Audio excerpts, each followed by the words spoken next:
Welcome to You and the Law. My name's Steve Cilente. And I'm Bob Lally. Today we're going to respond to some viewers' questions. We do appreciate your questions and we'll do our best to answer them. Sometimes we may not address the specific issue that you want, but we try to make the program and the response applicable to as many people as we possibly can. Bob, the first question that came in is that I bought a car from a private owner and it broke down 3 weeks after I bought it. Is there anything I can do to get my money back?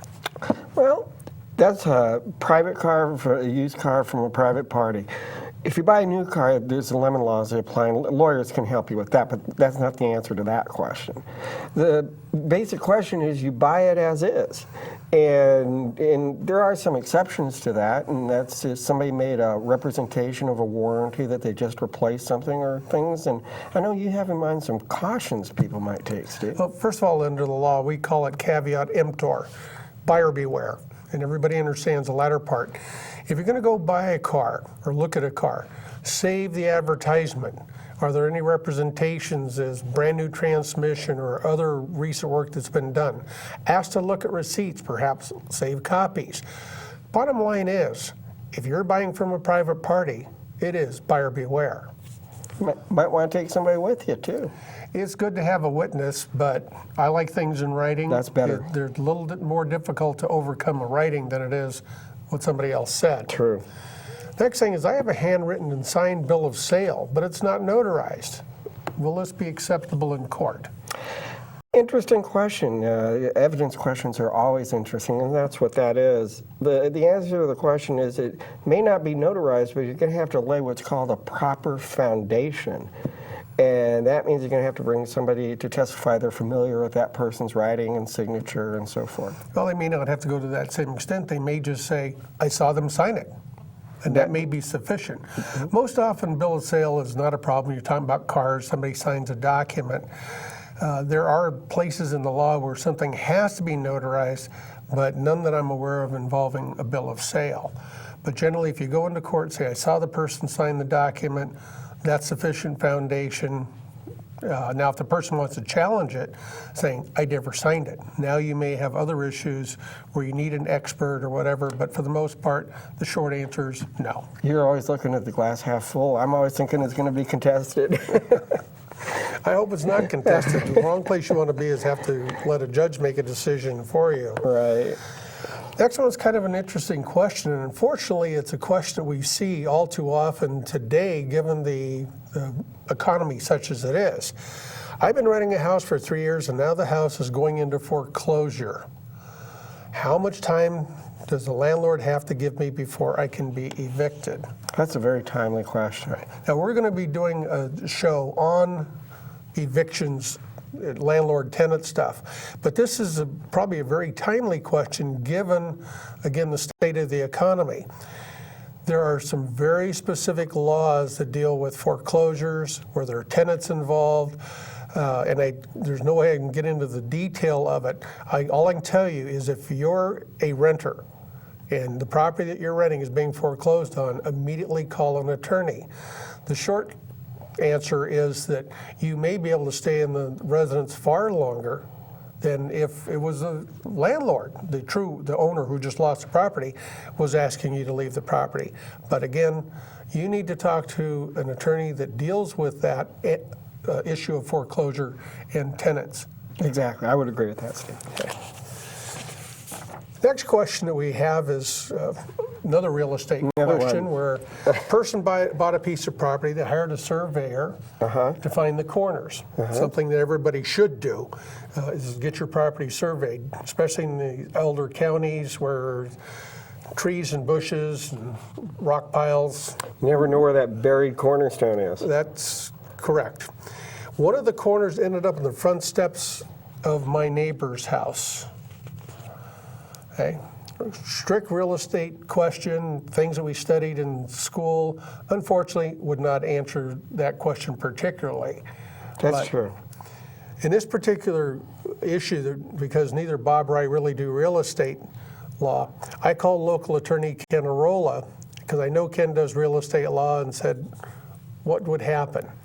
Ken came up with several different possible resolutions. We say possible because there's any number of things that could happen. One, to try to keep it out of litigation, do a boundary line adjustment where you take 10 feet of my property, I take 10 feet of your property. We both have the same amount of property and everybody is happy. Now that could cause a problem. I did arbitrate an issue recently where there was an issue over the property line, and the problem was not where the property line was necessarily, but where the structures were, because there were setback ordinances that said that the structure had to be so many feet away from the fence. But that may be a solution. How about grant an easement, or maybe just sell a portion to your neighbor? This is one of those questions you really need to, the facts will dictate the outcome, but you need to talk to somebody that really deals in real estate law. I'm sorry I didn't answer your question, but that's the best we can do given the facts we have. I'm looking at Ken's responses, and I think there is a bottom line there, is try to work it out. That's it. Try to keep it out of court. You may need some attorney to come through and write the legal document that you need. You may need, obviously, you've got to record that survey, but do your best to keep it out of litigation. Can I just say something for one moment? Because when we talk about these things and we get off and we talk about the legal concepts, it kind of returns to common sense. Like you just said, working it out and then try to get an attorney to formalize it and everything. Right, but it takes two people. Oh, yes. Yeah, that it does. That it does. Next area, again, this is going to be a subject of a future show, but we'll try to handle it as short and quick as we possibly can. What are the advantages and disadvantages of a living trust? I do wills and trusts, and I run across different words that are substituted for wills. We hear living will, living trust. We're really, in California, we're talking about a revocable trust. This is where you're trying to seek to protect or control your property while you're alive and possibly after you've passed away.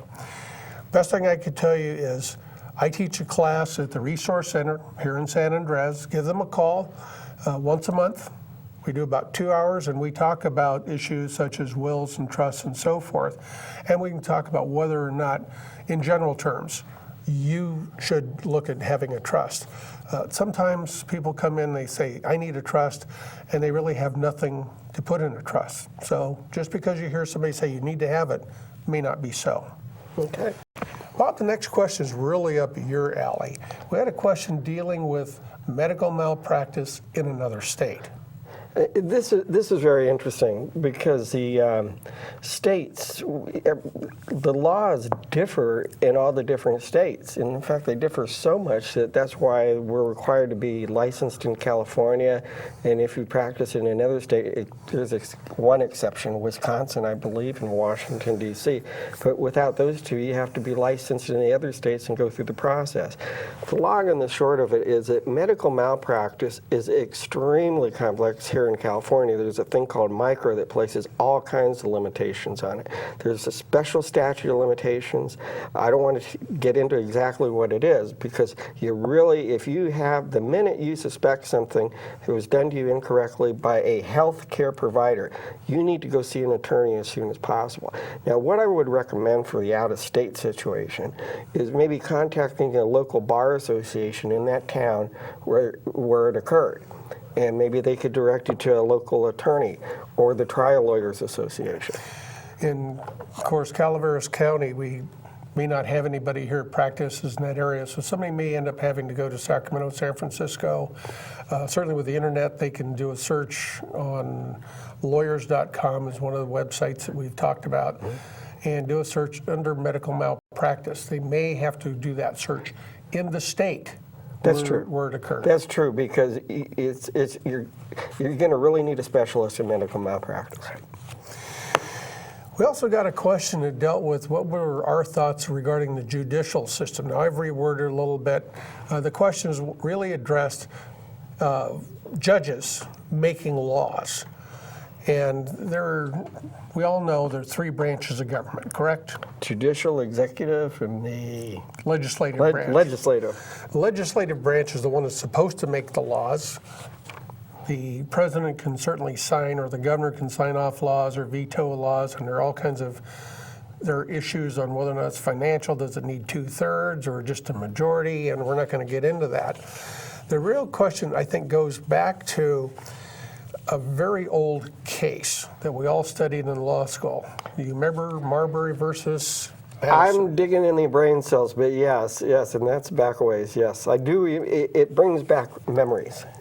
The States' rights. 1803 case. Now, you have to think about that for a second, realize we're a very young country. Everybody is still trying to really figure out how the Constitution plays, how do the three branches of government play out. And it was that particular decision. Now, it all started with Madison, then the Secretary of State under President John Adams, who was the subject to this suit. The short of it is, the Supreme Court at that point, I'll use quote their language. It said, in all cases affecting ambassadors, other public ministers, and consultants or consuls, and those in which a state shall be a party, the Supreme Court shall have original jurisdiction. Very important words. In all of the cases before mentioned, the Supreme Court shall have appellate jurisdiction, both as to fact and law, with such exceptions under such regulations as Congress may make. That's where it started. That's what they essentially said, we're giving us the authority to do this. And it pretty well went uncontested, and it started from there. It's very interesting. Exceptions under such regulations as Congress shall make, so they can still make changes. Absolutely.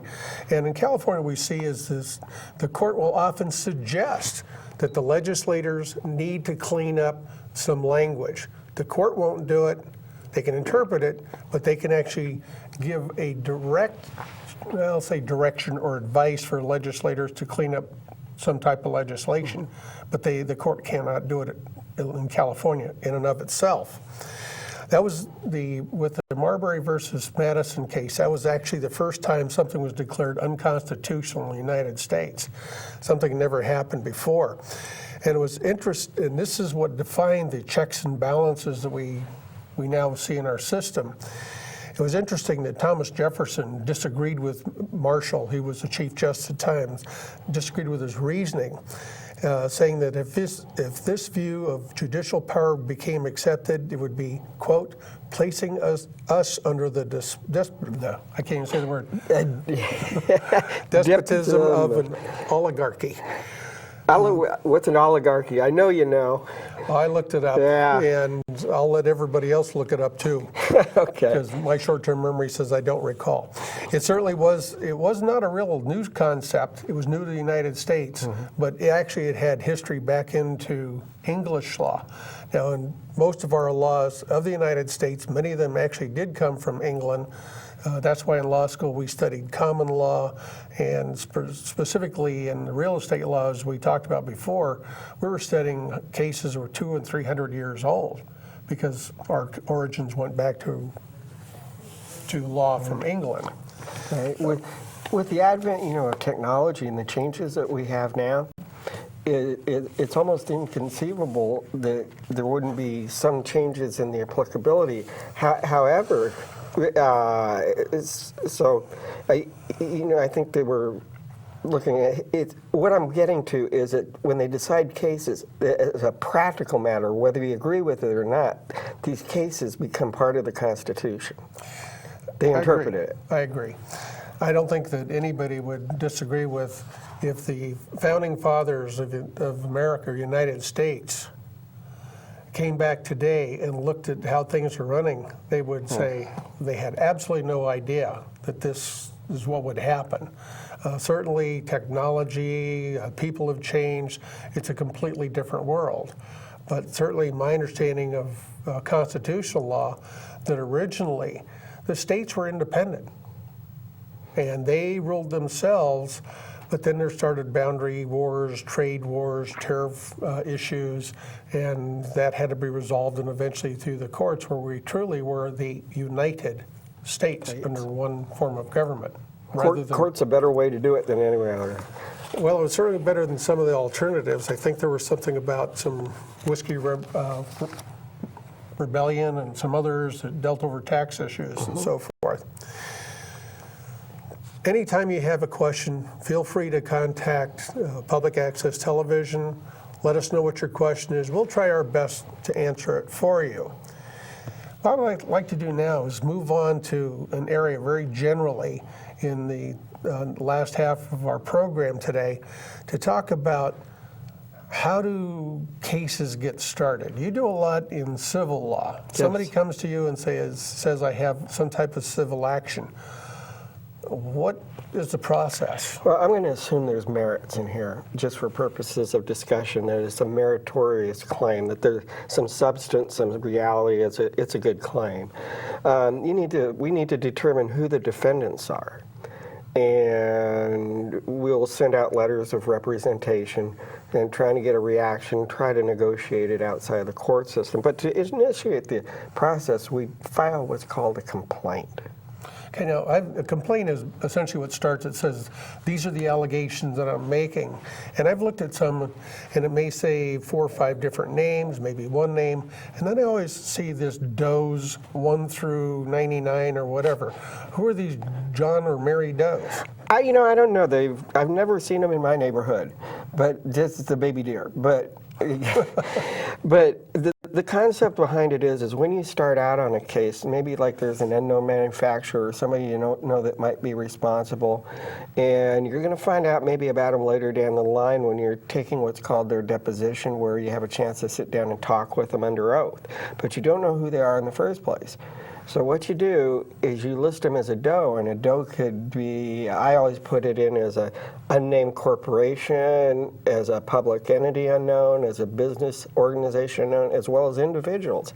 Because what you can do is once you find out who they are, you can serve them as an unnamed doe, and then what we call doe them in. Isn't it putting in the does really just a way to preserve any statute of limitations you may have as to unknown or unnamed parties? That is the great short answer. Yes, yes. I do know something about civil law. So you've found out you've got a meritorious complaint, your statute of limitations is coming up, and I know that there are all kinds of different statutes of limitations depending on the particular type of action. Correct. It's not resolving. What happens next? Well, when we're drafting the complaint, we have to, it used to be that we sat down and we used what's called pleadings, and actually we just dictate everything, and you have a big old long complaint, and everybody was doing it differently. That's back when lawyers used to get paid by the word. Yes. Yeah, or by the sentence, true. But now we have what's called the judicial counsel forms. Now, in pleading, there are some cases that still require the pleading by dictating it. But with the judicial counsel forms, we can almost like cookie cutter it, but we need to check the right boxes and put the right language in. Okay. So you do what's called a pleading. That's right. Now, you've got your pleading done. What are you going to do with it? You're going to file it. You're going to file it before the applicable statute of limitations applies. Now, I remember seeing something about a summons. Right, and when you file it, you will have prepared a summons, and the clerk of the court will hand you back the summons. She will have issued you the summons. And that's the document that You also serve that with the complaint, Right. and it essentially says you're being sued. Right. And it puts them, that's what really puts them on notice that there's a legal action, and of course the pleading says these are the cause of action or the allegations we're making that you did. And those two things have to be together. Correct. And they're served on whoever the parties are. Correct. And you're gonna need to check with the counties now, but pretty much statewide, some require a couple extra forms like case management, conference notices, hearings, and blank notices for little things like that. Okay. Now, some of these things we're talking about don't necessarily apply to small claims actions, but the best thing to do, of course, is get a hold of the county, the court, and ask about the court facilitator if they can help, or get a hold of the resource center that can give you a hand. But if you think you've got a viable lawsuit that's well beyond small claims, you really need to talk to an attorney, because I know, Bob, that if you're dealing with an action that involves a governmental agency, some of those rules change. Yeah, we have not got enough time for this and that show. That should be a show in and of itself. If you have a governmental claim and you have any inkling that a governmental claim is involved, and that could be a school district, it could be a fire district, and interestingly enough, a cemetery district. So sometimes you can really get caught by surprise by these. You need to talk to an attorney to how that works, but we'll talk about that in another show. Okay. Okay. Next thing is, how about landlord-tenant cases? Are they handled the same way? Well, not necessarily. There's some very special steps that have to be followed. Eventually, there will be a lawsuit, as it were, filed with the court. There has to be notice, but we're going to do a whole program on that. Now, when we talk about cases involving criminal actions, we know that they start with the law enforcement report. It goes to the district attorney. They review it. And a lot of people don't understand is, I got arrested for doing one thing, but the district attorney filed against something else. Well, that's the district attorney's job, is to determine what thing should be filed against you, which may or may not be consistent with whatever law enforcement thought. And we have some real special rules when it comes to criminal law. One if you're in custody, one if you're not. What happens if somebody's in custody? Are there any timelines that come up? A lot shorter timelines between when they're arraigned, when they have the preliminary hearing, and the court dates. And generally speaking, sometimes it's advantageous not to waive time, sometimes it is. The 2 court days, the district attorney has got to file something in court. And you got to be arraigned. And they've got to be arraigned in court, otherwise the person could end up being released. Absolutely, correct? yes. If they're out of custody, of course, they could be issued a citation, they could get a letter from the court saying you've got court on such and such a date, or the district attorney can ask for a warrant for their arrest, and the next thing they know, they're getting the knock at the door and getting an invitation to follow the deputy. Exactly. If you get a letter from the court and it says be there on a certain day, be there. Otherwise, you will end up in jail. Yes. So. And bail is very expensive. Now, the arraignment, there's no such thing as arraignment in a civil case that I'm aware of. No, there isn't. But the purpose of an arraignment, of course, is to find out what the charges are. Can a person, do they know their rights? Do they understand them? You get a long form that the court has you read and sign, telling you what your rights are. And of course, your opportunity to say, I need legal counsel. And if you fall under the appropriate financial guidelines, you may be appointed a public defender. Now, in a civil case, a person comes in, I assume that there's something close to criminal law where, in criminal law we've got guilty, not guilty, and some variations. In civil laws, or something similar to that? Yes, I did this wrong, or? Well, if you're a defendant, that's real easy. You just deny everything. And that's the not guilty part. That's, yes. You file what's called an answer, and you have like so many days to do it. In most cases, it's 30 days, but it could be extended by, depends on how you were served. If you were served in person, or if it was left at your house, or if it was mailed, it has all kinds of. One quick little item in civil law. Sometimes in the location of defendants, it's very helpful to go to the Secretary of State's website. That's dealing with corporations. That's true.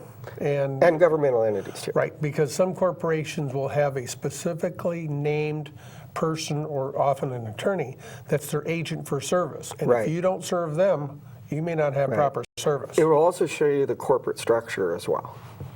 That's a good idea.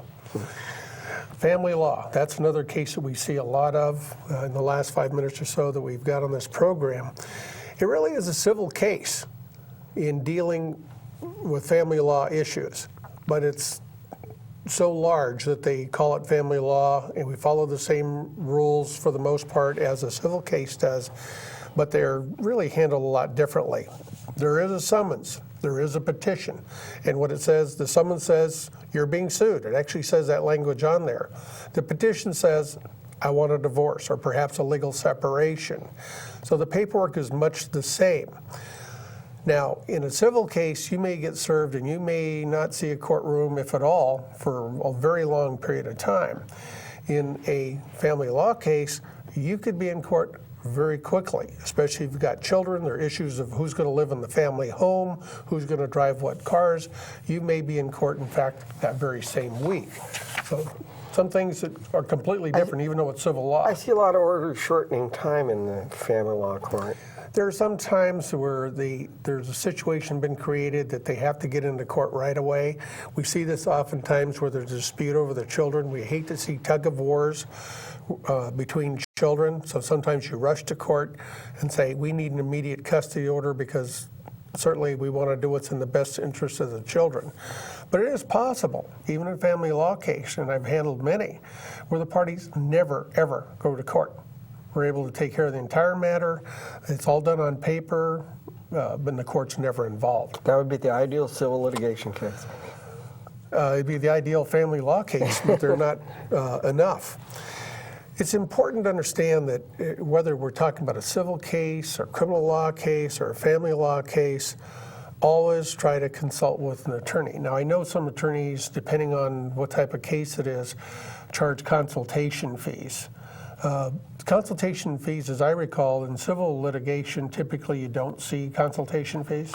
No, yeah, pretty much when we do a case on the contingency fee cases, we'll have a pretty good idea actually before that person comes in whether we're interested or not. I think criminal law is the same way. Yes. At least I've never charged for consultation. I never have criminal either. law. Family law is a little different, and one of the reasons why it's different, quite frankly, is in talking to the lawyers, why do you charge a consultation fee? Because some people have been known to call lawyer after lawyer after lawyer for the sole purpose of talking about their case a little bit and causing a conflict, because once they've talked to that attorney, the other side cannot hire that attorney. So a lot of attorneys in family law you'll see do charge a consultation fee, and I'm sure it's the same in other areas of law, of course. I was hoping you were going to mention that because I've seen that over and over again. Somebody will call somebody just so they'll knock them out of the case. Yeah. Whether it's family, civil, or criminal, always contact an attorney. That's true. At least Preserve try to your talk to one. rights. But if it's a civil case, shouldn't you also notify your insurance company? Oh, yes, absolutely. If you have insurance coverage, you need to notify your insurance company as soon as there's an inkling of a claim, because there's usually timelines. You need to read your policy, the policy, the policy, the policy. Read what that policy says, know what you're covered, and know that you got to report it to the insurance right away. In fact, if you don't, you may lose your coverage, correct? Absolutely, and you're what we call bear without coverage. Lawyers can be a real pain in the tush. And one lawyer talking to another lawyer, I think we both agree that there are certainly some situations where that can happen. Try to figure out what attorney is the best fit for you. Don't let these things slide. If you get served with papers, you need to take action right away. If you delay, it may cost you a lawsuit. You may find yourself in a situation that is no longer defensible because you delayed. Always talk to a lawyer. And even if you have contact with the person on the other side, never, ever threaten them. No. Thank you again for watching The Law and You.